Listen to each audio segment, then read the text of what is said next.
special Soggy Science here. We're in Boston because Boston Sea Rover show is going on. I was asked to speak at MIT yesterday on sharks, shark senses, for a course that looks at how things look at the world and design sensors around them. But it's been a really cool week.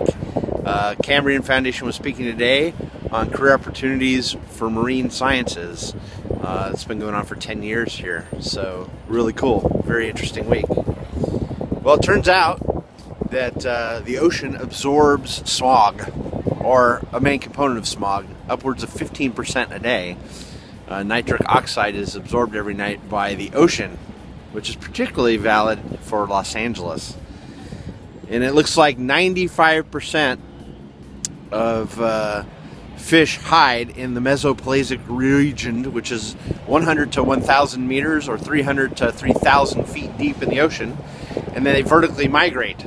So apparently there's 10 to 30 times more biomass of fish in that area of the ocean. Fukushima news. We have tuna showing up in California with cesium-134 and 137 in it. Very low levels, below natural occurring levels.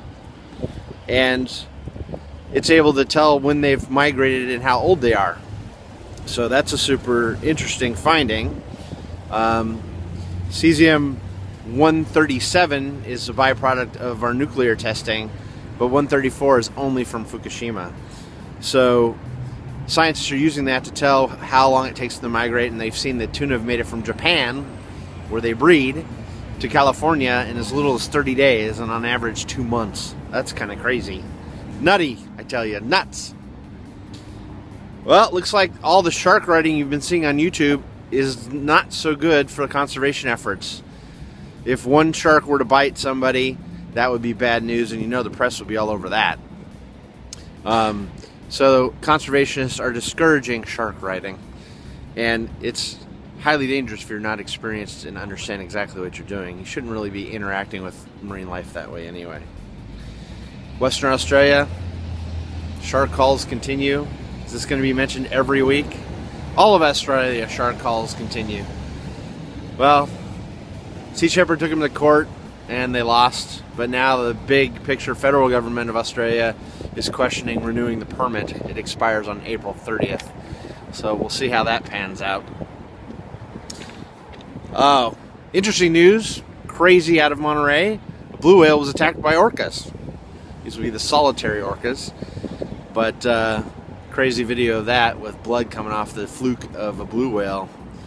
Orcas are crazy to be going after an animal that big, but they call them wolf packs for a reason, I guess.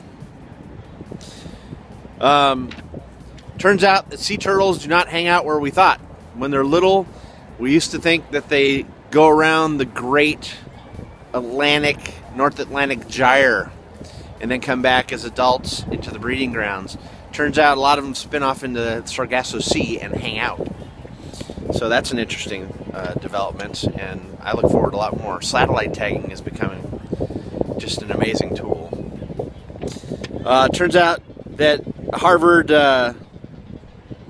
professor has been able to come up with bioplastic from the carapaces of shrimp made out of chitin-like material that will break down, called chitosan. And looks like there's good promise there to have stuff that can biodegrade, which is awesome news. And epic journey of a tagged great white shark. Actually heard him speak today. Professor Greg Skomel of Massachusetts Department of Marine Fisheries was helping on tagging on that. A shark named Lydia, a rather large female great white, is only 1,000 miles away from Great Britain right now and is hanging out in the Mid-Atlantic Ridge. So that's new. The northeast great whites were thought to kind of stay local and go from Florida back and forth along the coast, but they're starting to see now with satellite tags that they spend an awful lot of times out in the big blue Atlantic. So exciting news. Awesome job there, Greg. It was a pleasure to meet you. And subscribe, check out the social media, comment, send me suggestions, and get out there, get in the water, and get soggy.